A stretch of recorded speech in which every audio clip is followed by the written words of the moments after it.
Okay, so time to start some of the mechanical rebuild.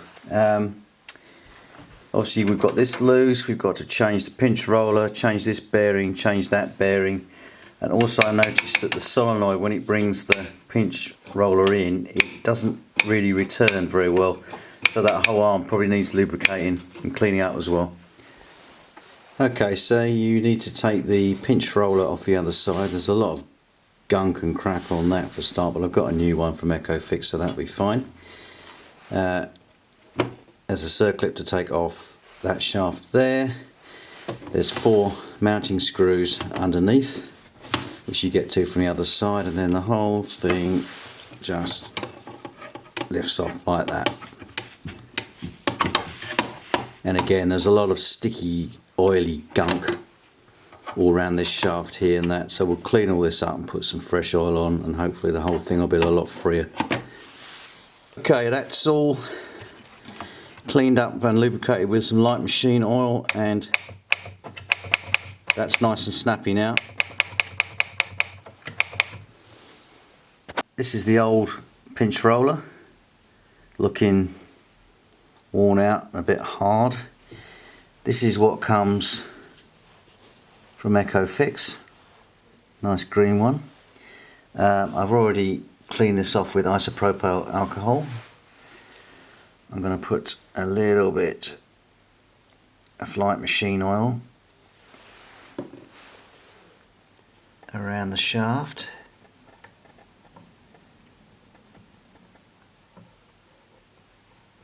Like that. And a little bit down the middle. I'm going to pop that on there. Put the washer on top.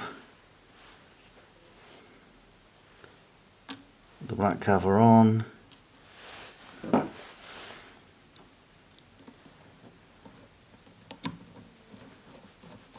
Screw that down, not too hard.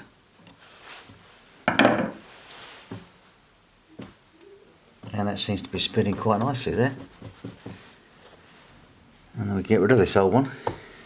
Under here, these are the 4 screws for the solenoid to sit on. And if you loosen those off, you can move the position of the solenoid motor and adjust the pinch roll pressure. But we can't do that yet. They're accessible through the top cover. So obviously you have this on, and then you can loosen them through here, and then you can get that pinch roll pressure right. But we'll do that later. We've got the new pinch roll over here. I've changed the bearing over here. I decided to start cleaning the heads with isopropyl alcohol, and this is what came off the first one that I did. Wow, look at all that. Some very nasty stuff on the heads. It's time to change this tape bearing here. So the one that came out is if you can see that, a 19mm bearing,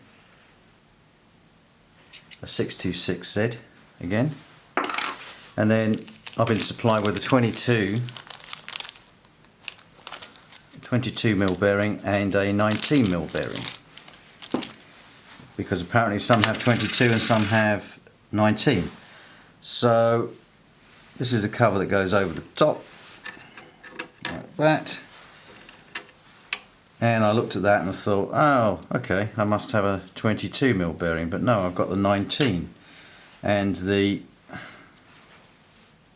centerpiece that goes down the middle is 6mm, and the hole up the middle of the 19mm bearing is 6mm, and the hole up the middle of the 22mm bearing is more like 7mm. So it's obviously not the 22.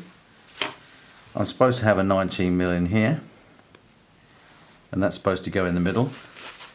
And then from EcoFix in Australia, we've got 2 different tape tensions. ones, and you can see the difference now. You've got one's thinner than the other. That's because the thinner one is supposed to go on the 19mm bearing, you can see that fits there, and the wider one is for the wider 22mm bearing. So we don't need the 22mm bearing, and we don't need the wider tape tension arm. We need the narrower one with the 19mm bearing. And here's the final proof. When I take my original tape tension arm off, you can see that it is identical to the 19mm one that's supplied. And the new one straight from EcoFix, and look what somebody's done to my one. Wow. That's exactly what you're told not to do. Never bend it. Anyway, let's throw that in the bin and carry on.